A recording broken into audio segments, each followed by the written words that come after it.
hurricane, a tidal wave. Essence perfect, life looks brilliant. Give me more of this. I'm out of control, about to blow, and I've been caught in the undertow. So toxic, but I can't get enough. You bury me, bury me. Yeah, you bury me, bury me. You've got me hypnotized. Push me out of myself. You've got me hypnotized. I can see, I can hear, going crazy, but the light has got me hypnotized. You've got me hypnotized. And there you are at my hand again.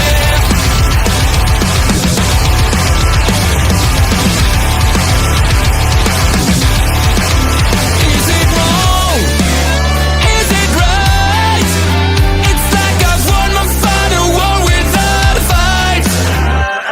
I'm out of control, about to blow, and I've been caught in the undertow. So toxic, but I can't get enough. You bury me, bury me. I know you bury me, bury me. You've got me hypnotized. Push me out of myself. You've got me hypnotized. I can see, I can hear, going crazy, but the light has got me hypnotized. You've got me hypnotized. Please note,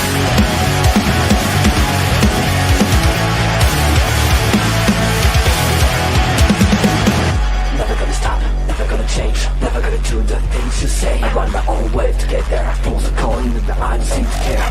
In the air, no more crowd, just the opposite kind of few clouds. So tell me this time is coming, for the sake of all your lies. Why don't you try to be wise? Now that I need you, why? I never wanted to be alive, just to feel like I'm fading. And though my heart beats a beat of time, I've crossed the lines just to tell you, don't lead the way, don't even say that I try with a try to play in the rain. I feel like I'm fading. Coming soon.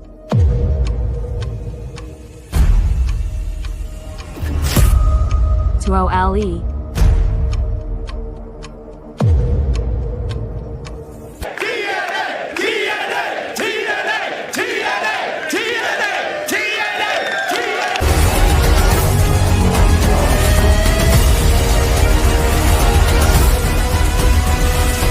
See you soon.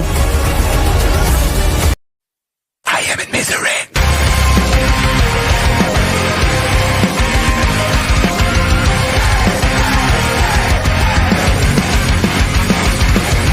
Everyone is watching me when I'm coming around. They all are judging me when I'm lying on the ground. I've got no shelter, I've got no escape. My life is a prison and I can't run away.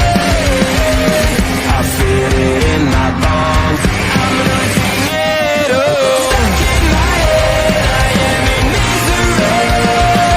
Deep inside myself, all I get, my only family.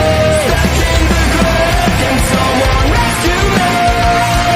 I'm burning alive, I got it, I am in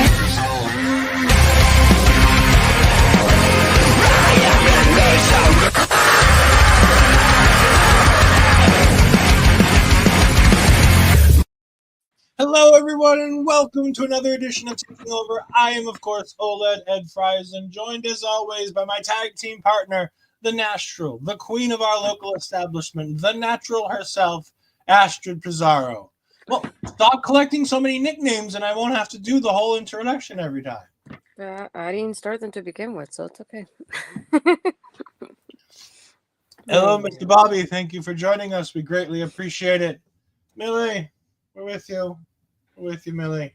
thank you for joining us tonight. Hopefully we can distract you from a rough day you've had. Yes, SGG is here. Good. We always like it when SGG's here. Is nice and early. It's always a good thing, I think. I think. Dang. All right. Good. We're not going to be as nice to this week's episode of NXT as we were to last week's episode of NXT.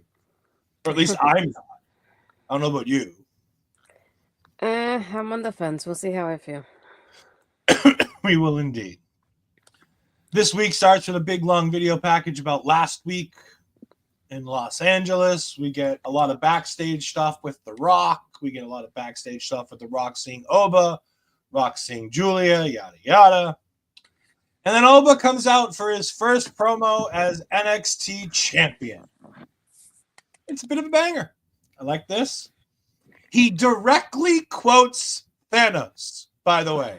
Like, the Marvel fan in me just absolutely loved it when he says, dread it, run from it, destiny arrives all the same. We got to get Oba Femi on Marvel Talk at some point. You know what we should do? I'm throwing out the big gauntlet here. I want Oba Femi for Infinity War and Endgame. I want him to join us when me and Andre do our MCU rebounds for Endgame and Infinity War. Yes, my weebness did turn over 9,000. By the way, Vegeta is my favorite of the Dragon Ball people, so I do understand that. Millie, I'm emotionally exhausted and only paid attention to parts of NXT. It's the most, honestly, similar. So I can't say same, but I'll say similar. No. I zoned out for large portions of this show tonight. Oh, shoot. So my nights are very few and far between. Yes, Oba Femi has an incredible charisma. And I loved him using his normal voice to mock other people. Yes. So if you've not seen this, there's a promo of him from Level Up a year and a half, 2 years ago. That voice he used to mock people is his actual normal speaking voice. And the Oba Femi voice is apparently a character that he's portraying, which just makes me love him even more. I feel lied to at the same time. I believed him this whole time because I don't watch Level Up, so I didn't realize that. And then hearing that then to like what it is now, was like, oh, you definitely fooled me. Yeah, I Astrid shared with the video, and I go, "Who the fuck is this weird guy pretending to be Oba Femi?" Oh goodness. Yep. It's not only voice changing; it's literally like he has a normal voice, and then all of a sudden he's in character as Oba Femi, and it's a completely different person. And the confidence is different. The swagger is different. Like even then, like I'm telling you, like if you watch this clip, you can feel like he basically transforms himself into Oba Femi now.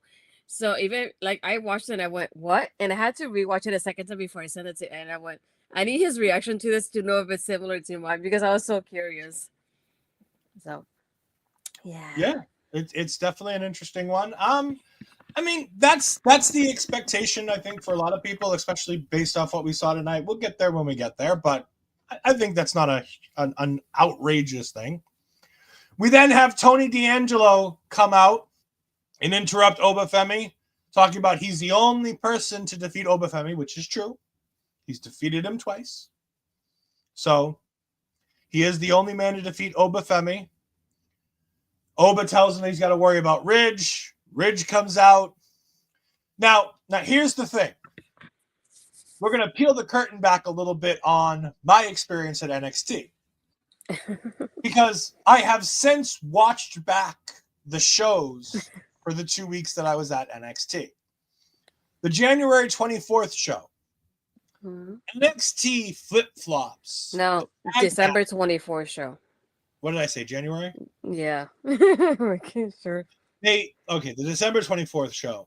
They Yes. flopped the last 2 segments because before the main event for us was the tag team turmoil match. That was the last thing we saw. The Trick Williams, Oba Femi, Eddy Thorpe triple threat thing happened beforehand. But when they re-edited the show, that came to the that was pushed to the end.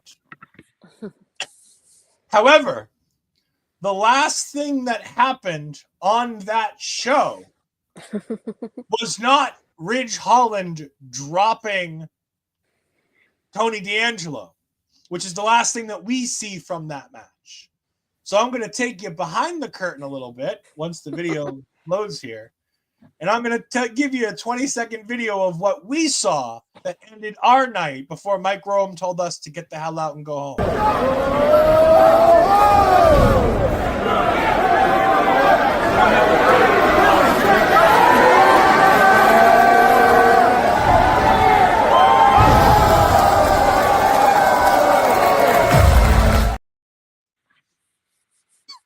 Yes, the last thing we saw was Ridge Holland get his ass kicked by Hank and Tank and the family. So when NXT when Ridge was like, remember the last time we saw you, I left you laying. I'm like, Ridge, what the fuck are you talking about? Because that didn't happen. It's non-canon. It didn't happen on NXT. I saw it happen. I have video footage of it happening. But according to NXT, it never happened. So yeah. I don't know if this is Billy reacting to the video that Astrid just sent her or if it's reacting to my video of Ridge Holland getting his ass kicked. Either way, Ridge and Tony start fighting, and then Eddy Thorpe attacks Oba Femi, noticeably for no reason at all, with a strap. Why? Are we really going to do Eddy Thorpe versus Oba Femi at Vengeance Day for a strap match? Because that's where I think it's going. Can I go back to when Oba Femi called him a cockroach and that he called him a rat and like a piece of gum that he can't take off his shoe and he's a deceiver? Can we go back to that part of it? Because that's where I was enjoying myself. That was great. I thought all of that. Again, Oba Femi is fantastic. And then there's Eddy Thorpe. Sorry, Mel. I love you though, but I your love boy, Mel I don't too, know. but I'm not sorry. Eddy Thorpe is awful. I don't know about your boy. I know how I feel about him right now.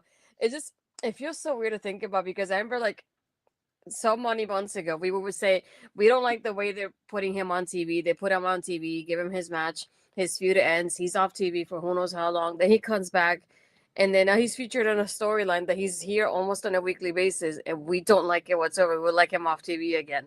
You know? So it's just like I was thinking about that while watching the show. I was like, I remember the times that I was hoping for this guy to get highlight, and now I don't want him on my TV. Oh, Eddy Thorpe. Eddy Thorpe is absolutely Mel's boy.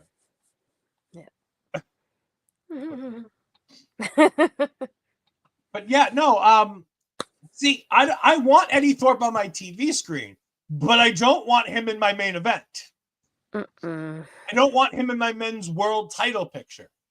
No. Eddy Thorpe would be fantastic with Tony D'Angelo in that North American title picture. That'd be a great place for him, right? Especially Tony D'Angelo. Because I think there could be a lot of fun between Tony D and Eddy Thorpe. Yes, when Mel shows up, I have to put the Eddy Thorpe picture on screen. Thankfully, she's not here right now, so I don't have to worry about it. Yeah, she's busy filming. So she is busy filming. What do you Noah or do you Noah? Noah? Their new Noah show, which will be out later this week. Yeah. Talking about Omos and apparently his fantastic run in Noah. You can What keep him, the guys. fuck? Keep him with no receipt too. We're fine. Yeah, Thank don't you. send him back. Just keep him. Just don't send him back. Just keep him in Noah. We then get a backstage segment with Ethan Page crowing about his crowning glory segment with The Rock. Poor Andre Chase is No, in no, no, there. no, no, no, no. It's with DJ, okay? DJ. Gotta get it right, DJ. Thank you. No. I don't know him like that. It's The Rock. To peons like me, it is The Rock. Maybe to people like Ethan, who's apparently a sweet ass and can get his ass grabbed by The Rock.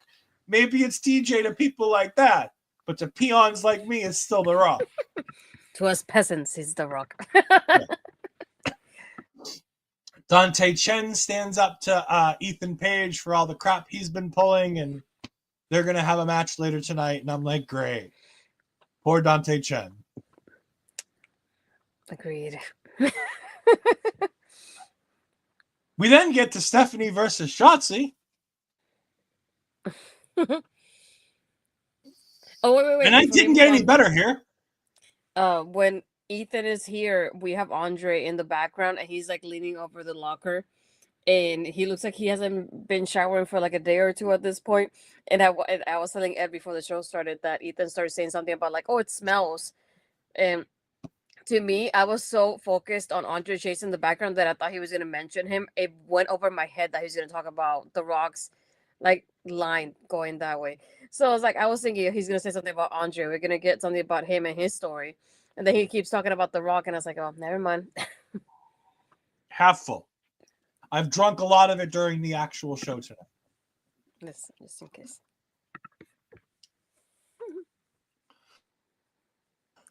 So Shotzi versus Stephanie Vaquer. I don't need to see this ever again. Please don't. I think Stephanie is fantastic. I think Shotzi tries real hard. Shotzi tries real hard, but oh god. I'm not a fan of Shotzi matches. I never have been. I don't think I ever will be.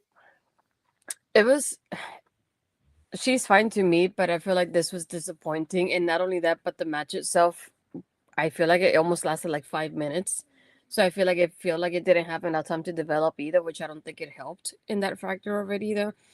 And to me, and not only that, but having somebody like Stephanie getting pinned by Shotzi, and no offense to Shotzi, but I think about it this way. Stephanie just got here. Put a rocket to her back and just skyrocket her to the sky at this point. And I know that's going to lead to something else, but at the same time, I'm not entirely a fan of having Shotzi pinning Stephanie like this so early on her NXT career. And I get it that we had the interference, we had the distraction from JC, we had Fallon hitting Stephanie with the championship, and Shotzi didn't know, so she took advantage of it without realizing it. But the sequence, the timing was great in that aspect, that it worked really well in the timing of it and how it was executed.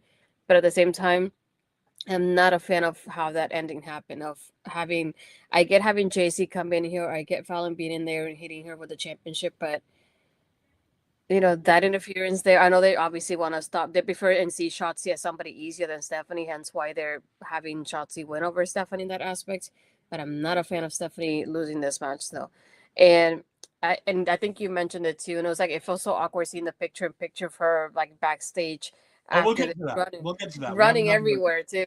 But again, I feel like this match is so awkward. I don't want to see it again, really, and I hate to say that. Like, I don't want to pick on Shotzi, but I just every time Shotzi goes in there, it just seems like there's something not right about every match she has. And I think Shotzi's a fantastic character. She knows who she is. She knows what she's doing. And she's not a bad wrestler. But I've yet to see her have chemistry with anybody as far as a wrestling match is concerned. And I don't know Shotzi Blackheart from the indie scene before WWE got a hold of her. So it's very, very just kind of out there. Also, we want to go ahead and thank STG for a 9-month resubscribe. Thank you very much, STG. We greatly appreciate that on the Twitch side. You will continue to not receive ads during our show. And if you want to miss the ads, go ahead and subscribe on Twitch or watch on YouTube. One of the two. I just watched the video of Oba's actual voice and what the fuck? Yeah, isn't it crazy? Yeah, poor shot. Like I said, I don't dislike Shotzi. I just don't want to see her wrestle. Like, there's a difference. I don't dislike Shotzi. I think she's great. I think she's a fantastic character. I think she'd make a great manager. I think she'd make a great general manager.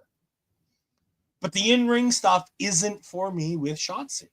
But she tries real hard, and she's not actively bad in the ring. It just doesn't seem like she has chemistry with people. And it really showed tonight with Stephanie, where there were points where Stephanie was trying to do chain spots, and Shotzi kept letting go of the spot. So Stephanie has to re-grab and readjust, and it takes Stephanie out of the flow that she had going on. Yeah, and I ads and wanted to support you guys. We appreciate it. Thank you. I was gonna say, as somebody that's met Shotzi, I can say she's nice, but I won't. Yeah, I'm like, this was one of those. I'm like, I could do without it. Sorry, Shotzi. I like you though. Was Steph getting pinned? Did anything? So no. So this is the thing. They announced it during commentary, which is something that we didn't know going into this match. It was very poorly described to us by Ava last week.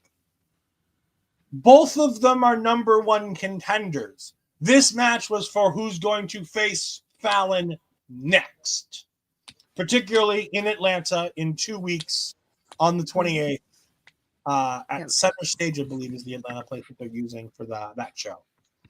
But yeah, so that's what we've got going on with that. So Stephanie's still getting an opportunity to go ahead and have her one-on-one match with Fallon Henley at some point, and I'm going to assume that's Vengeance Day. I think that the reason why we have Shotzi do this is so Shotzi takes up the card on the 28th. We have a big match that we can promote, and then we can get to Stephanie versus Fallon at Vengeance Day. Her best run was when she was a tag team with Ember Moon. I believe this is about Shotzi. I vaguely seem to remember that as a thing that happened in NXT at one point. Yes. It's hard. I almost can't see Ember Moon, and I forget that we're talking about Athena. Because Ember Moon and Athena feel like two different people. Yes, agreed. Before we get to the picture-in-picture ad break, we have Millie dropping in with a comment. What I remember was Stephanie actively looking like she was trying. Yeah, there were a couple of times where that was happening too. I give Stephanie all the credit in the world. She tried real hard. And like I said, there's nothing actively wrong with Shotzi. She just has a very choppy match versus some of the better women's wrestling that we've been seeing across the entire world at this point, which is a lot closer, a lot more, chain wrestling, which is something I really enjoy. Penta versus Gable for me was so great because it was full of chain wrestling. But again, we'll talk about Monday Night Raw later. We have a backstage segment inside the ladies' locker room. Kelani is upset, so Ruca is trying to tell her to just keep being her. Zaria says, no, don't keep being you. Let these losses motivate you.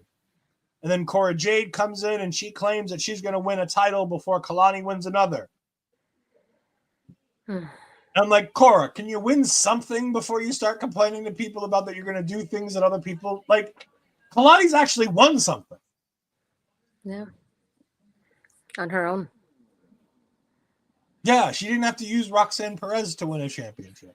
And then immediately turn her back on her. I mean, we then get the strangest fucking thing in the world. So, we had apparently, for the worldwide audience, apparently you went to long shots of Kelani Jordan during this commercial break. However, for the American audiences, we had a picture-in-picture ad break. So we had no audio. But Stephanie Vaquer walked through the entire backstage area. Just randomly walking everywhere, looking for Fallon Henley. She finds JC Jane in the makeup chair and pins her against the wall. She walks by Bailey Humphries, who is somebody we're going to see in the near future with NXT Evolve. Be on the lookout for Bailey Humphries. She is going to be a very interesting character indeed on the NXT television. She ends up seeing Tatum and Gigi. They're saying something, but again, because there's no fucking audio, we have no clue what's going on here. Nor should she be blaming Gigi or Tatum, because they came to the ring with Shotzi and then promptly left and did nothing else and went backstage. So they have nothing to do with any of this.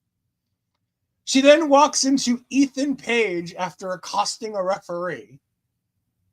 And Ethan Page says something to her, and Stephanie gets up in his face, and I'm like, that's a match I'd be willing to watch. Ethan Page versus Stephanie Vaquer? Yes, I'll watch that. That would be great.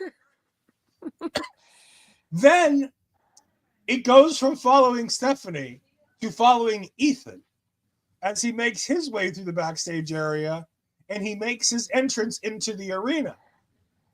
And I'm like, what the fuck did I just watch for 2 minutes and 20 seconds? No, the best transition was going from Stephanie to Ethan as Ethan's making his entrance. That was the best part of the whole picture-in-picture part of it. But I literally said in our Discord, I just felt illegal watching this backstage of her running around trying to find people. I thought at first she was trying to find Ava's office because she looked very confused. Where I thought she was going. Right? And then I'm like, it's the same building, so she shouldn't be confused to where to find Ava's office. So I was like, so where the heck is she going? And I see her finding JC. I'm like, okay, oh, she's looking probably for Fallon or for Shotzi. And then I'm like, this is so weird. I don't want to see this, though. It feels so weird to watch. Yeah, during the commercial break, you get all kinds of weird stuff. Stephanie looks like Bianca when some women can't keep up with her. I agree. I wholeheartedly agree. Stephanie Vaquer has that year like Bianca Belair where it's hard for some of these women to keep up. But again, I would blame it on Stephanie being like Stephanie's just a step above if this wasn't a constant thing with Shotzi. Like, this isn't the first time we've ever seen this with Shotzi. And again, I don't want to pick on Shotzi. I don't think she had a bad match. I just think it was a clunky match. And other wrestlers who I constantly say this about, Becky Lynch. Becky Lynch cannot have a non-clunky wrestling match if her life depended on it.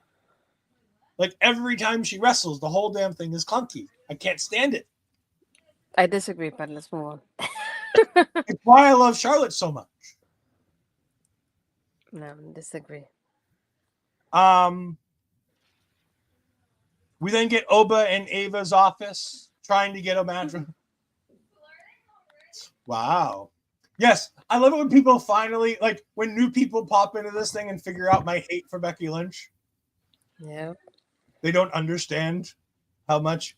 I love my 4 horsewomen, so respect to them. I love the 4 horsewomen. I would not agree with Ed on his. But there are 2 way high on the list, and then there's 2 at the very bottom of the list. And they're very much next chapter. No, we're not doing this. Next chapter. Ava tries to tell Oba that she's not going to reward Eddy Thorpe's terrible behavior. And Robert Stone tries to get in Oba Femi's face about this. And Oba just lifts him about 4 feet off the ground and pins him to the wall.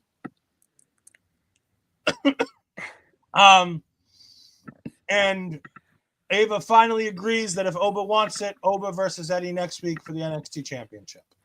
I can tell you, Suji, he's going to say none. No, that's not a hard choice. It's Sasha. I dislike Becky is the worst of the 4 horsewomen in every single version of the argument. Damn, that hurt inside. Okay. She's the worst in the ring. She's the worst on the mic. She's the worst total package. And she has the least interesting matches. I disagree. You know why? You know why? Because I think one thing her and Bailey, in my opinion, that do the best out of the 4 horsewomen is that they highlight the other women. From the way I know, the way I loved about them is that Bailey has highlighted the girls on SmackDown while Becky did it on Raw. And then Becky left, and then the women haven't been the same since she left. So, yeah, we'll keep it at that. Let's move on. Here, both of you 4. Mine are easy. Charlotte, Bailey, Sasha, Becky. It's very simple. I don't know if I can do that because I would feel bad putting anybody in the 4th place.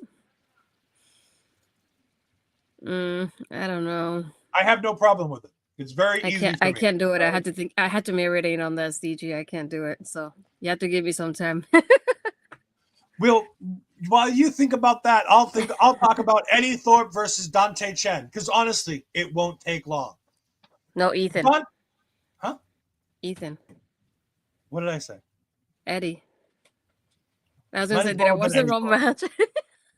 I've had a long week. I know. I've had a long week. I'm here to help you out. Mama Fries has not done well this week. I know. It's been a long week. Ethan I won't versus forget Dante. it. I'm thinking about it. I promise. Ethan versus Dante. Dante dominates this entire match. Literally, Ethan gets almost no offense in until Ethan hits one move and Dante's dead. What the fuck was this match? First, though, I was very surprised by Dante's, like, when his entrance happened, the reaction that he got was just amazing. That really surprised me. Like, you could hear the people, like, chant, like, I don't want to say chanting, but, like, cheering for him while even just the entrances happening. So I was very surprised about that part. And then I feel like this is, again, kind of similar to Shotzi and Stephanie in that sort of way. I feel like nothing happened, and then the attack happened. And again, I feel like this is another one that didn't have a lot of. I know it didn't need it, which is fine. In this aspect, this is one of the few instances I'll say it didn't need it, but it also didn't have a lot of time for me to go, what's happening here? We always say every time Dante gets a match, the fans love Dante. And we always go, why? Like, we're always surprised the fans love Dante. The fans love Dante Chen so much. My thing was it was the stark difference from Dante does everything in this match. Ethan hits one move in the game. It's over. He didn't even hit his finish. He just hit him with a move, and the match was over. We love Dante. Yes, we do. He then pulls Dante out of the ring, takes off his boot, puts his like entire foot behind the ring steps, and then kicks the ring steps and I guess breaks Dante's leg. I mean, the one with Javon was good. The one with Cedric was a little bit less good, but I understood it. As Billy says, what the fuck was that after the match? Javon then comes out and attacks Ethan Page. Ethan hits him with like one short jab, and Javon's bleeding from the mouth again because his mouth is still wired shut. I'm going to assume at Vengeance Day we're getting Ethan Page versus Javon Evans. Yeah, I feel like not only the sequence here, not only the ending, but everything afterwards. I think my favorite part was seeing Ethan he's not really particularly smiling per se, but he's admiring his work while he sees Dante in pain. And having Javon come out is something that I wasn't expecting, just because I was thinking that they would keep him off TV a little bit longer and bring it out a little bit closer to Vengeance Day. So I don't think I would have done him coming out so soon yet. I would have waited a little bit more on that end of it. But again, I feel like another thing that helped is that the fact that the crowd is so behind Dante that they get a bigger reaction out of this whole part of it here. But the match itself, I was like, what the heck was this? I have no idea what's happening. I don't know why this is happening. But again, I love the facial expressions that Ethan gives us during this whole thing, because he's not smiling still. He's not giving us a smile, but he's just at the same time just admiring that work and just concentrated in such a way with him. It's just incredible to watch. Yeah. Ethan just stood there and all the referees like, come on, you gotta go. And Ethan's just standing there admiring his work. It's weird. Back to a couple, because we were getting into the middle of the segment. Mama Fries has been in the hospital again since last Wednesday. We think we have a rationale understanding of what the hell's going on. So hopefully in the future she will be getting better. But for right now, she's still in the hospital. I hope they get to take her home tomorrow. Fingers crossed. It's been a long week. After this, we get Oba and Dion backstage, which was weird. And Dion says, I'm going to challenge you for that title someday. And I'm like, yeah, you might be a main eventer by the time Oba Femi loses this championship. I could see that. I could see Oba Femi having like a 2-year reign where Dante or Dion Lennox is a contender at that point. And I just felt like right now when I saw that, I was like, I don't believe you right now, but hopefully sometime later I will. We then get Shawn Spears targeting Rizzo for his new group, and Izzy Dame, making everything all about her, starts yelling at Shawn Spears to leave her alone. And he's like, I wasn't even talking to you, lady. I was talking to Rizzo because she needs my help. Because she's doing everything for Tony, but what is Tony doing for Rizzo? And he had a point. Very interesting. But Izzy gets all mad. She makes it about her. Rizzo goes, I had that under control. And Izzy's like, sure, walks away. And she walks past and goes, ugh, as I did when I saw Karmen Petrovic standing with Ashante the Adonis, and then they kissed, and I got sick. We can move on. We can pretend that didn't happen. Yeah. So next thing we had. I want better things for Karmen. Or I want her off my television screen. I don't care which at this point. I don't care if we bury Karmen. I don't care if we get Karmen out of this. But it's got to be one of the two because I can't deal with this. Thank you, Millie. I'm going to pretend it didn't happen. I like Karmen Petrovic. I think she's an ultra talented wrestler who's got the sky's the limit for her. It wasn't even an okay kiss. Why won't this storyline die? Because it's Valentine's Day. We always get a romantic storyline leading up to Valentine's somehow. Oh my God, I can't. AKA Kiana James and Brooks Jensen. Hashtag never forget that. Oh no, why'd you have to remind me of that? No. Yes. That storyline was like 3 years long too. That one never fucking died.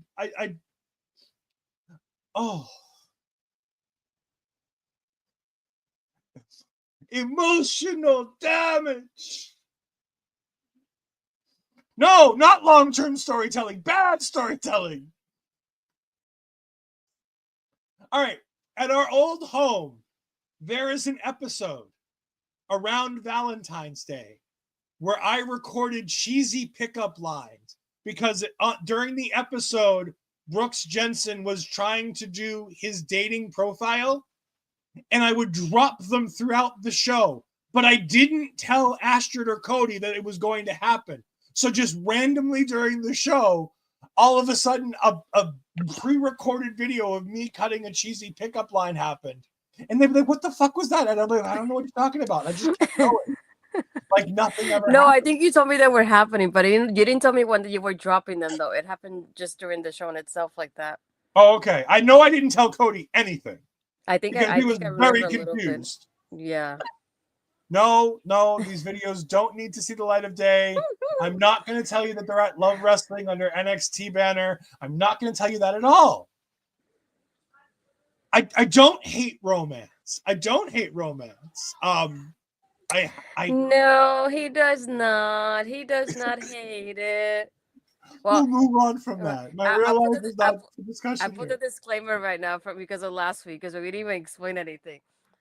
Okay, for those of you that don't know, we have stuff obviously about our personal lives that we don't say on screen, but we know about each other because obviously we talk every day. So for those that don't know, yes, that's how it was kind of like an inside joke happening on screen that I was trying to cover up. But just so you guys know, Ed didn't want to be the one to drop the bomb and be like, Ashton, be like, what the fuck are you doing?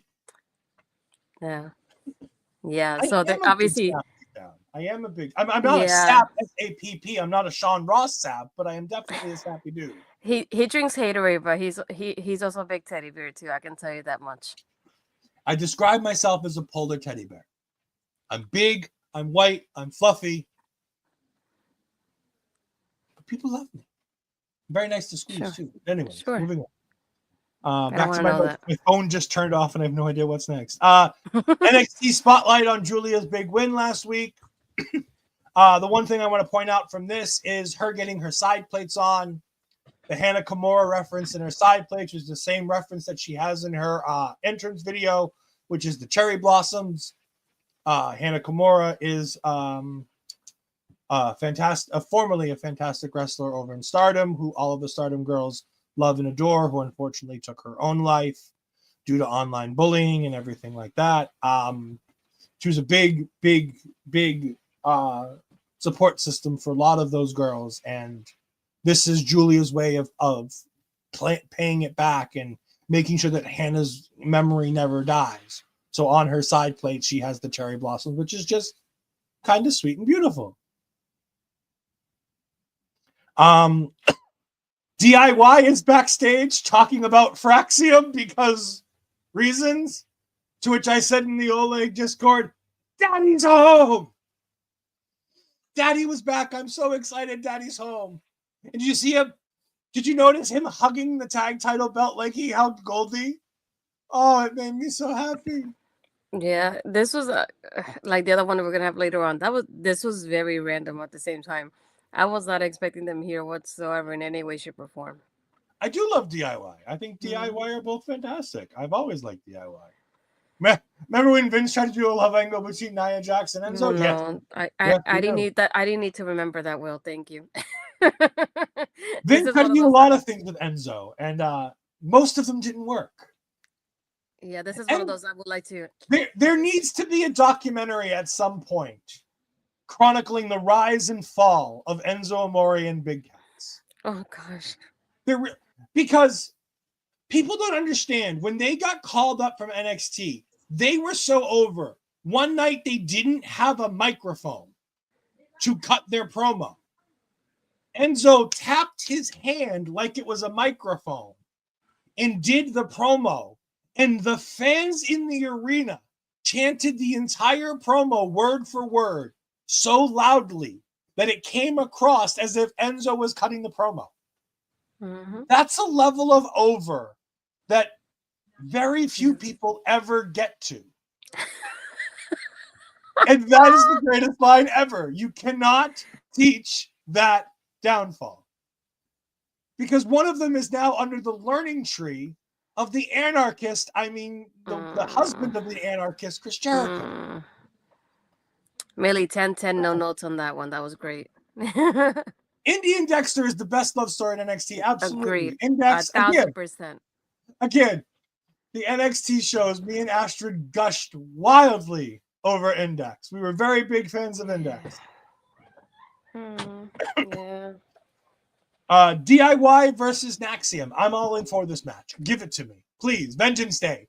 Naxium versus DIY. I'm down. Do it. Put more titles on DIY. I'm fine with it.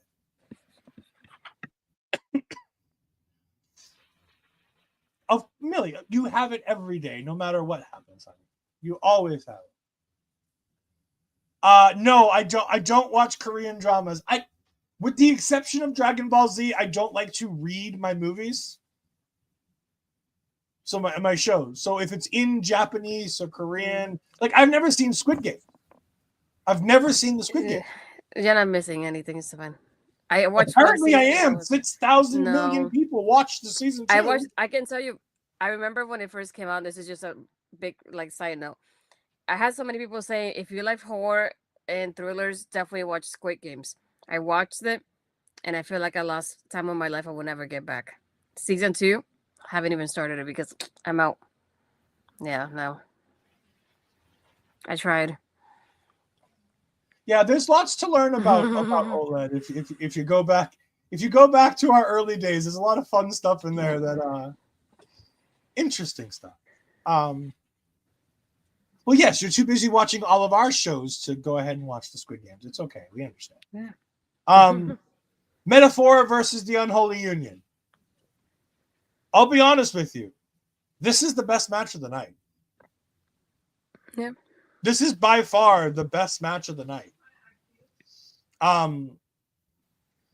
3 out of 4 of these women are really, really good. And then there's Jakara Jackson. What? I think that Jakara is a few steps away from being great. But having seen her in person, She's not nearly as good as she looks on TV. They do a lot of work to make her look good with camera angles and camera cuts. That when you're sitting there watching her in person, she is not the same athlete. However, Lash Legend is better than they make her look on television. Lash Legend is getting better and better week in and week out. And I would break her off from Jakara Jackson and make her. Wait. Blink a twice star if you're not in trouble and you're safe. What? Blink twice if you're safe. Just making sure. Yeah, Are you sure you're okay? I'm good. You sure? Lash Legend has come a long way from the day where I said I would quit the show if she won the breakout tournament. She's come a long way. She is a very competent professional wrestler. Not only is she competent, she's good. Am I the only one that's speechless right now by hearing this? I don't know. I'm gonna need some time to recover from this. I mean, I watched Lash Legend 3 weeks ago in NXT and 4 weeks ago, whatever it was, the 17th of December. She was fantastic. She's really, really good in the ring. And this push has made her better and better. I feel bad for Alba and Isla that they had to lose this, especially since we now have. I sent this to Astrid, but we have a new photo to add to the Astrid collection of photos, and now I can't find it on here. But send me on Discord. Oh, okay. That's what it was. Let me send it from my phone. Yeah. Will, this is very interesting too. I feels like the main roster talent was there to maybe tease a match at Mania, and I'm sure Roxanne is costing Bailey the title match on SmackDown. Maybe I did like the interaction they have. I will talk about that a little bit later. STG Hollywood Ashford. I felt 9-1 when you say so. I'll do 1 again. I don't know. I need some time to process this information because I know he said she improved, but like the I don't want to say the commentary, but the comments, I guess the feedback from it is something that has surprised me. She gets better and better. Yeah, and what I liked about this match too is the fact that she was able to show off so much of her power in this match with the girls. They did so well together, and that sequence for the ending was, again, this is something similar to last week. The timing here for this sequence was really well done too, because the way that Lash is able to tag in, so that way, the way that it happens at the end, she's in control. She's able to help out and save Jakara just to be able to do their signature move and finish her at the end for them to win the match. And I was like, that was like that, and it was really well done. That time it was amazing. I was like, I love how great they look as a team, and like you said, this was definitely the match that I enjoyed the most tonight. Because not only that, but this match compared to most of the show tonight, it definitely had time to develop and continue on and give us something. And again, it's like we don't know when, but we're gonna get Jakara and Lash versus Bianca and Naomi sometime soon, which will be very interesting to watch. And it's true. I hate it. We need heel Ed. Yes, easier for me. But no, like, yeah, there's something going on with Lash. She's improved week after week, year after year. Like, the biggest thing I miss from Lash Legend is lashing out. Yes. Do you remember how much fun we used to have with the lashing out segments? Mm-hmm. Especially when she was beating up Nikita. Bring that back. Remember when Tony D'Angelo put the guy who helped Lash Legend on our lashing out segments in the trunk of a car? And I hate it because we were enjoying that, and we were liking her mic skills because it was developing with those segments, and then all of a sudden they're just done. Yeah. No Jay White. Refuse to watch Jay White. Jay White is a charisma vacuum. Speaking of charisma vacuums, we then get Cora Jade versus Kelani Jordan. No, this was okay. The best thing about this match was seeing Masha Slamovich with the TNA Knockouts Championship. Yes, NXT TNA, let's go. I feel like it was good timing because I feel at this point it almost felt like it died down, and I was wondering if anything else was gonna happen here. And I see Jordan's tweets of like, "I'm seated. Oh, I'm waiting for this." I'm like, "What are you talking about?" And I see Masha there, and I was like, interesting. I just don't like it. Don't like Masha too close to Cora though. Nope, don't do that. No, I don't love Cora. My buddy likes Cora. I was gonna say not me. Rob, who went to NXT Yeah. with me, loved Cora. Mm-hmm. I've never been very high on Cora Jade. Yeah. Put Alba and Isla on my TV immediately. I turn into a fangirl. Yes, I mean, you don't understand how happy it made me when they were like, we're here during the first portion of the NXT show, and they were backstage, and I'm like, oh, they're here. I might see them in the flesh. Yes, the Kappa face. Yes. This match was okay. Again, these two, like Shotzi, no chemistry. This is like the fourth time they've had this match. And every time they have this match, I always come out with the same thing. Cora and Kelani just don't have chemistry. And at the same time, this is what the second or third match that Cora wins since her return. So I don't want to say surprised because we know the story that's going on with Kelani, so it makes sense that she would lose this. But at the same time, I was like, oh my God, Cora won something. More than that, they're setting up Cora versus Masha Slamovich. That's what I say. I don't want her near Masha. No. No, I'm fine with that because then I get to see Masha No. beat the shit out of Cora Jade. Still no. That means she gets do you want her to get a title shot for the Knockouts Championship? Hell Sure. no. She ain't gonna win, so it don't matter. I don't care. Don't. I would prefer somebody else that better than her to get that opportunity. No offense to her. I would probably cry seeing them in person, especially Alba. I will show you the pictures that we have from the entrances from the other night. Yeah, I thought Masha versus Roxanne might have been a possibility. I don't dislike Cora. And by the way, happy birthday, Cora Jade, I guess. Apparently it's her birthday today. So, yay. Yeah. She's on your team. We then get Eddy Thorpe promo, and because I'm obligated, I'll put the Eddy Thorpe picture up. You could barely see Eddy Thorpe because he didn't put the camera light on. So it's just this like really dark video of him at night outside the complex talking about the full moon and a wolf and how he got everything he wanted. I'm like, dude, you have a match with Oba Femi. You did not get everything you wanted. You have misjudged the situation, my poor child. Well, I did like the fact that he goes, oh, like I've done it again. The same thing I did before, and I got away with it kind of thing. Like he thinks like it's the second time now that he's able to take advantage of the situation. But at the same time, I was like, you do realize you're going against Oba, though, right? Just making sure. Because, yeah, you're not going to survive that. Just letting you know ahead of time. There's some point. Not even a little bit.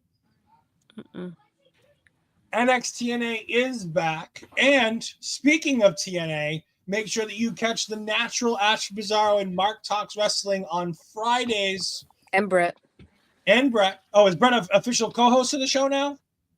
Well, official, yes. He's going to be similar to Kimmy, showing up whenever he's popping able in to. and out But, yeah, we're a trio for TNA now. All right. And that will be making an impact. Will be making its debut on our local establishment, making its return to the internet waves. That'll be happening at some point by the end of the month, apparently. Yeah, Correct? no, it'll be we're recording it Friday, but releasing it on Friday. So this Friday there'll be an episode. Yeah. Okay. I've got to watch TNA. Oh no! No, me too, SCG. Me too. Yeah, trust me, SCG. She's not happy about this either. What the fuck was that creepy fetishy heavy breathing? Oh, Millie, I'm so glad you're in this chat. You and SCG are a great tag team. You're just letting you know. Yes. We then get our main event match of the night, which is Naxium. no.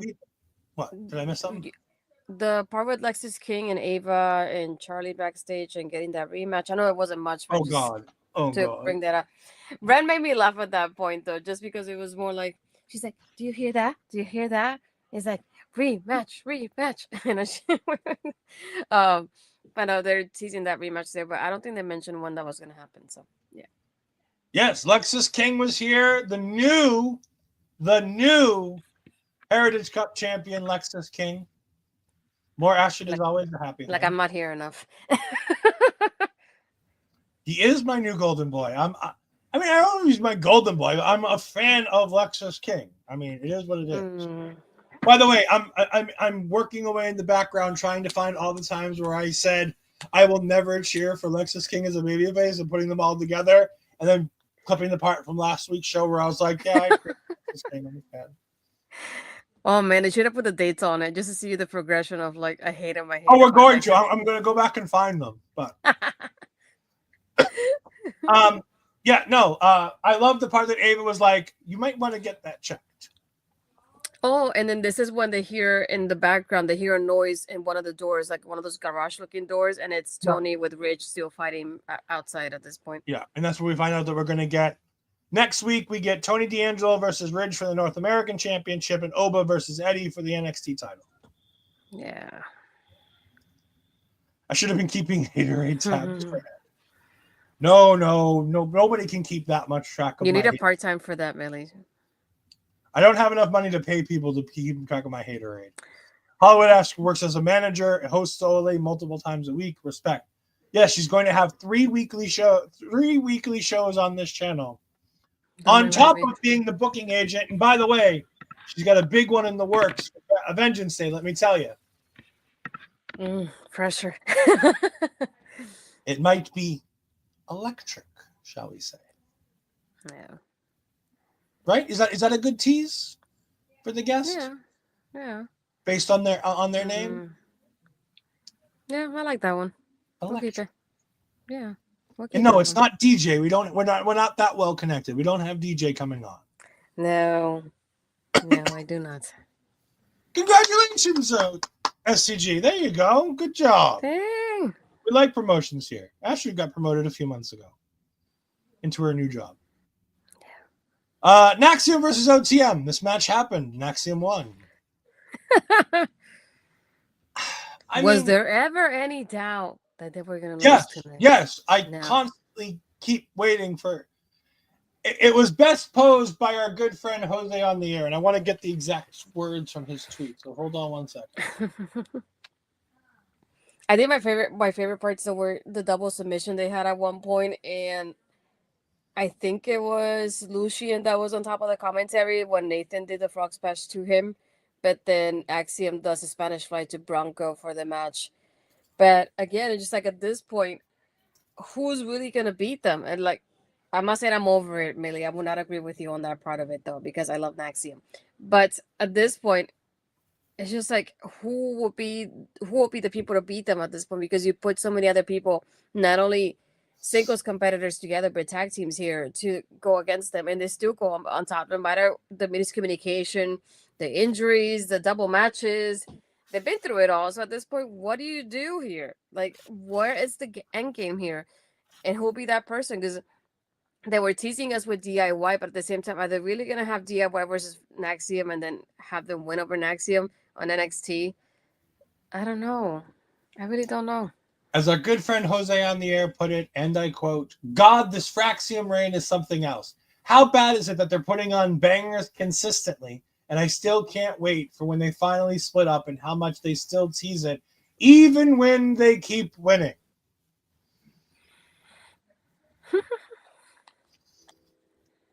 I can't wait for them to lose. I keep rooting for it, and I keep falling short. The next challengers apparently are going to be Briggs and Imamura. As before this match, they called next. OTM is good. OTM is fine. They need a little bit of work. They're not great, but they're putting good matches. They're not being carried like they used to be. they're missing something when Jada Parker's not out there. It was brought up on Yes. commentary, and I Mhm. think it needs to be said over and over again. There's something special about OTM when Jade is there, and there's Mhm. something missing with OTM Yep. when Jade is not there. Yep. And I think the irony too of like this is one of the few times I would say that I see them coming out, and I was waiting by the entrance for her to come out, and the fact that she didn't, I was like, that's interesting. This is the first time that they actually have a match and she's not there, or like and all together within the group because she's had her matches and they come out with her even if they just leave afterwards or they stay by ringside. So this is the first time I actually noticed that she's not even there whatsoever. But is this part of the character change that we're getting from her after everything that's happened now with her losses recently? So I was like, I was waiting for that moment for that shadow to come out from the middle, and then it did, and I went, I missed her. And then we get to our main event segment, which is Roxanne Perez cutting her promo. And I'll admit, I bit a little bit. I thought she was turning babyface. Look at all the greatness I've done. Look at all the no. I was like, oh, they're gonna turn her. I was like, they're gonna make the smart decision and turn her babyface before bringing her up to the main roster. No. Bailey comes out and interrupts as she's talking about the 4 horsewomen and how she only that new NXT only needs one. And then Bailey comes out. And then NXT screwed the pooch. I don't know if they planned to cut the way they did. I don't know if the Netflix feeds got more than what we got. But Bailey comes out and says that while Roxanne is going to continue to get in her own way and stay in NXT, Bailey is headed to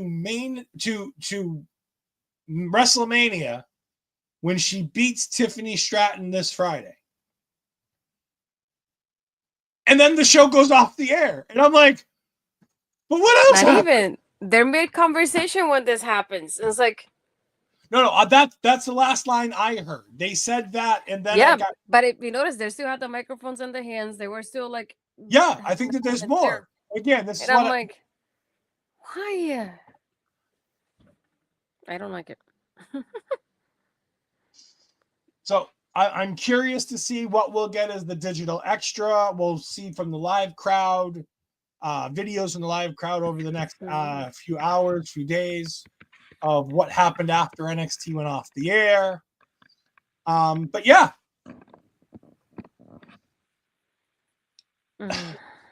I don't think Bailey's just so we're clear, I don't think Bailey's putting Roxanne over. I think Bailey's going over Roxanne. This is how I see this happening. Friday night on SmackDown, Tiffany Stratton versus Bailey. Roxanne comes out, helps Tiffany Stratton beat Bailey. Bailey comes back to NXT next week. She says she wants Roxanne at Vengeance Day. At Vengeance Day, we get Bailey versus Roxanne for the #1 contender for the NXT Women's Championship. I think Bailey wins that match, and at Stand and Deliver, it is going to be Giulia versus Bailey.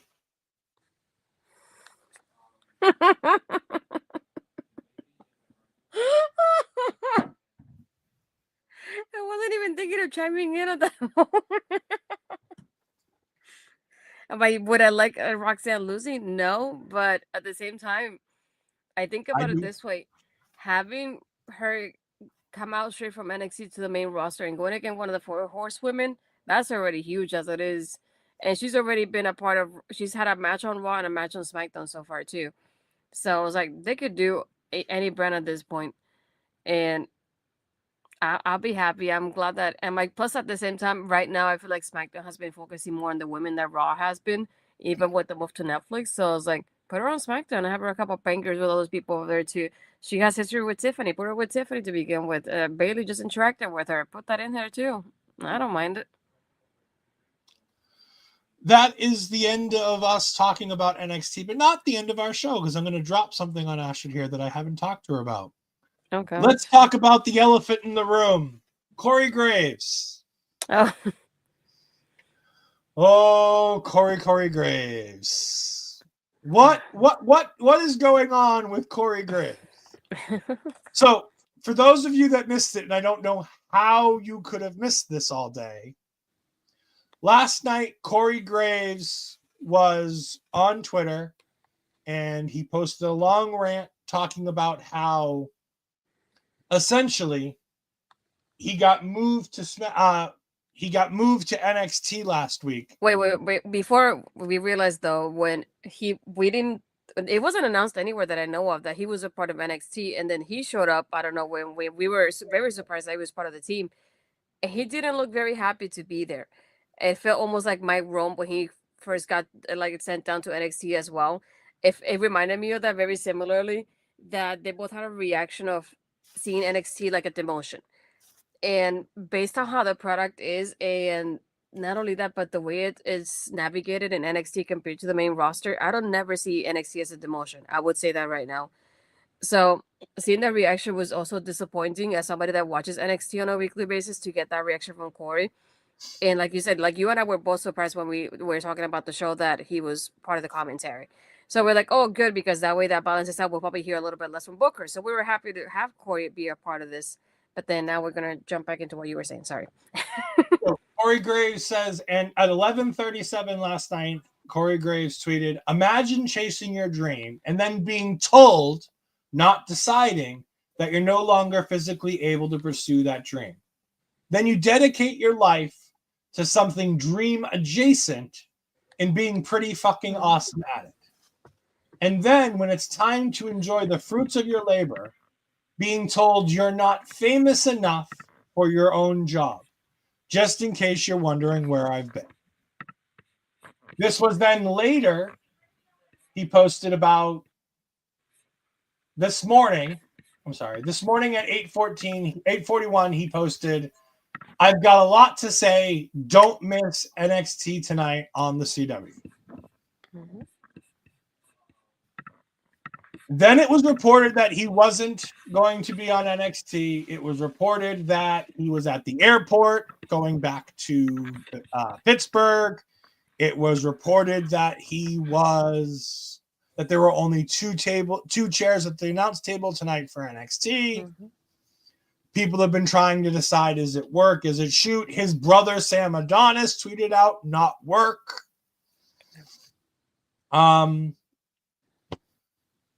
Here's the thing. I see he should be fortunate enough to be in the position he is. He's a whiny bitch. He's always going to be a whiny bitch. He's always been a whiny bitch. He's a whiny brat. Here's the thing. I get where he's coming from. This guy wanted to be a professional wrestler. And like Daniel Bryan, concussions took that dream away from him. He was lucky enough to be liked by Triple H enough to be able to try to do something different. And he started working in NXT as an announcer on post shows and then on commentary. And he'd gotten really good at it.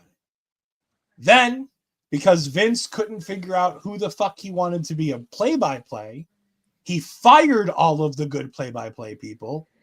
And Corey Graves had to learn again how to do something he's not meant to do, which is going from a color commentator, which, by the way, he is phenomenal at. One of the best play-by-play, one of the best color commentators in wrestling right now, in my opinion. And then after that, being pushed aside on the Raw job by Pat McAfee. And then when the SmackDown job, which he was doing with Michael Cole, where you assumed he would have paired him with either Joe T or put him back with Wade Barrett like they were doing before Joe T came into the company and they moved Michael back to SmackDown, he was left off the SmackDown team and got brought back down to NXT. And I can see where that would hurt. Because I think he's better than a lot of those guys at the job they do. He's better than Wade as a color commentator. He's better than Joe T as a wrestling play-by-play guy. And to be honest, if it's not for the connection of Pat and Michael, he's better at color commentary than Pat McAfee. Pat is an exuberant ball of energy that is unlike anything else, and he fits perfectly with Michael Cole. But I think the better team is Michael Cole and Corey Graves. I think the best run of SmackDown was when SmackDown moved to USA, and it was Graves and Cole. That two-man team was really, really good. And yes, Corey Graves has indeed had some rough edges and done some things that people aren't happy with. And yes, he apparently can be a bully, and he can be a bit of a pain in the ass and a, whiny bitch backstage. But at the end of the day, like, WWE needs to understand, I'd bring him back. I would move. What I would do is I would take Booker off commentary as soon as possible because he is abysmal at commentary. And I would put Wade back on NXT with Vic because that was a banger of a team. I would put Corey with Joe T on SmackDown as a color commentary to Joe T's play-by-play. And then I would leave Michael and Pat because they're kind of sensational on their own. That's the 3 two-man teams that I would use if I were WWE. Because Booker adds nothing to commentary. Mm-hmm. Yeah, pretty much. I'm done. After you put in the private chat, let me know when you're done. No, because I'm like, I want to have, I don't want to interrupt. And it's your moment too. I'm very torn about this. Like Millie said, because not only as a woman, but as a person of color, I see what he has done. And I don't like it whatsoever. I know he's made comments here and there, like when the Sasha Naomi thing happened, they were called unprofessional because they walked out. But at the same time, this is something that could apply to him in this situation too. And it's one of those things like it's better if you stay quiet and not say anything because this will bite you in the ass later on, basically. So I see that side of it in that aspect too. But as somebody that I watched him in NXT when he first started, because I was there in those moments, in those tapings when he was wrestling, I always had hope, like somebody like him, or maybe him or Baron Corbin will team up together in the main roster. That was my dream team at that moment, especially. I had interactions with him online because I adored him so much, and just like him and Baron Corbin were 2 of my top favorite ones in NXT at the time there. And I always interacted with him, telling him how much I enjoy what he's doing, how much I wanted more for him. And I cried. That was one of the moments that I cried when I heard about the rumors that he was retiring, because I was thinking, this man had this dream for so long to be here. And then the moment he gets here and he can do a lot more for himself, because NXT was picking up at that moment, was picking up momentum. And then all of a sudden he can't do anymore. And I can't imagine from his position when you're like, this is my dream and I had to stop dreaming and being a part of my dream like this. So it resonated with me in that aspect of it. And I knew I was crying in that moment when he announced during one of the taking overs during the pre-shows. It's like, hey, I'm not going to be wrestling. I'm going to basically quit, in other words, because he was thinking of there's no other option for me. And like you said, when Triple H comes in and offers him the job to be, doing a correspondent backstage as he starts to grow and learn about what he's doing. So I seen him grow from the wrestler to, the correspondent, to the commentary, and how entertaining he is and how great he is. And I'm very proud of him at that aspect of it. So it's like, when I see this, I'm like I said, it's like, I understand where you're coming from, but I also don't see NXT like a demotion, because I feel like the brand is doing so well. So I don't see it like that. But I feel like he could have done better in the main roster than McAfee, for example. I feel like he's a lot more talented than he is. And it bums me out that this happened to him at the same time, because I imagine you being, I think about it and I put myself in their shoes, because I feel like a lot of times we forget that these are real people. They're not just characters. And I put myself in his shoes, and imagine going to work and if I said and tell you, it's like, oh, we don't need you today, you can go home. You don't want to hear that. And it's like, so it's kind of similarly in that aspect for him, of like feeling stuck after you've grown so much and you're hoping that your payoff will come out sometime soon. So I hear a little bit of everything. So as I always say, I'm very torn about it, because I watched this man grow to where he is now, and I want more for him. But at the same time, like Millie put in the chat there, he's responsible for certain comments that I'm not really comfortable with at the same time. But again, he's also human. He's not perfect either, so I will say that as well. I know he's mentioned here comments here and there, especially towards the women that I don't particularly like. And obviously, if I could say it to his face, I would, because I don't like it whatsoever. As a fan of his, I can tell him, it's like, I don't like what you said here, but I'm not gonna have that opportunity. But at the same time, it's like, I don't know. It's a very awkward situation, the back and forth of like getting. He tweets about it. His brother says it's not a work, and then people are saying it's a work, and then, oh no, we saw him in TSA. I'm like, who the F is in TSA to know that he left TSA? Like, that's too much to know at that point. And it feels a little bit more of like an invasion of privacy at the same time. And like I was saying, it's like he doesn't live in Orlando or in Tampa like most of the wrestlers do, so that's why he went back home.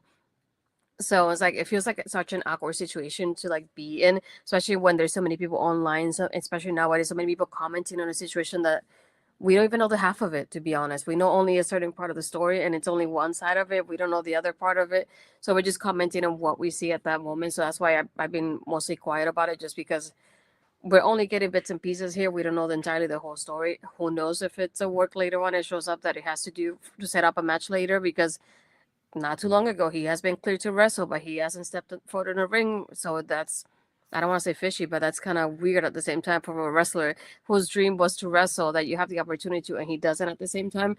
So who knows? But yeah, there's so much going on. That's why I don't want to comment too much on it, because we're getting updates basically. I almost feel like by the hour of like, he did this and he did that and he said this and he said that. I don't know. I really don't know at this point. I would have preferred, like you said, the other option would be for me, if he wasn't part of the main roster, would have been take out Booker and just keep Vic and him on NXT. I feel like that would have been a great team to listen to on a weekly basis.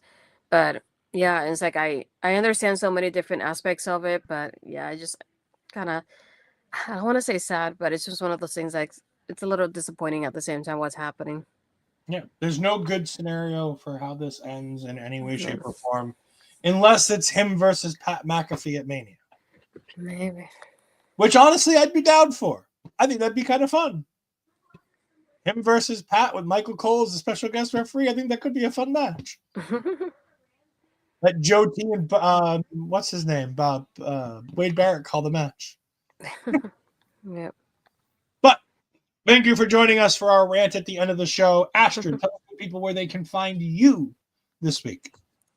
Well, you can find. Well, I don't know the time yet, but on Friday we will have the show airing with myself, Mark, and Brett. We'll be chatting about Genesis and leading up to that. So we kind of can reach Genesis and catching up on what TNA has been doing lately. So that'll be a little bit what the show will be about this week.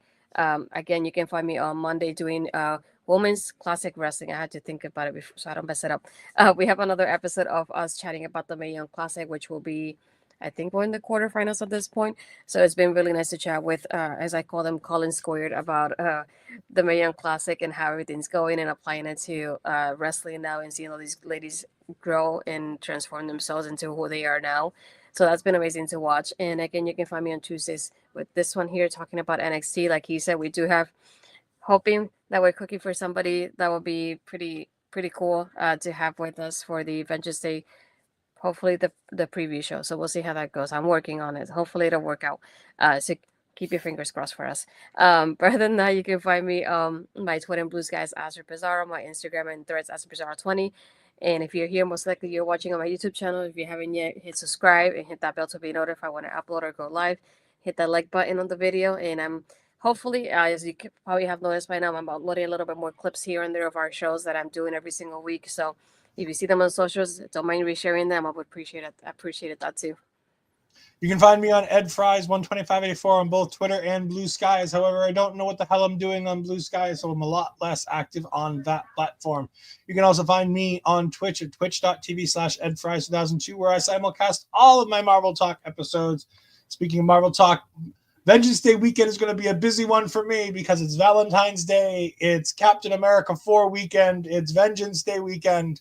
I am going to be busy all 4 nights of that weekend. It is not going to be an easy week for me.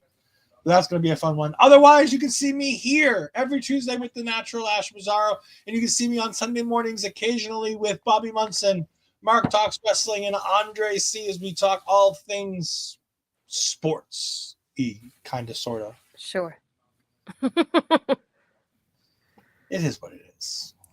Me and Andre should be having our 2025 year in preview show coming up within the next few weeks.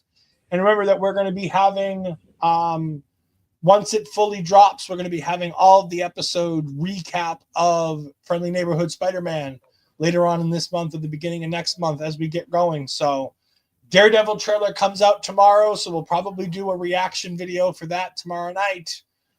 So make sure you go ahead and come here to check us out for that as we go ahead and do our Daredevil trailer reactions. We found that Daredevil is coming out March 4th. Very excited for March 4th. Cannot come soon enough. Daredevil Born Again is going to be great. Let's see what we got going on in the chat for these last kind of thing. Thank you both for the fun stream. I needed it. Anytime, anything you need, Millie, just reach out to us. You know that we're always there for you. Yeah, kind of, sort of. Like, Point of View is kind of a catch-all show. We talk a little bit of wrestling. Yeah. I zone out when Mark and Bobby talk about soccer. I zone out when Mark and Andre talk about F1.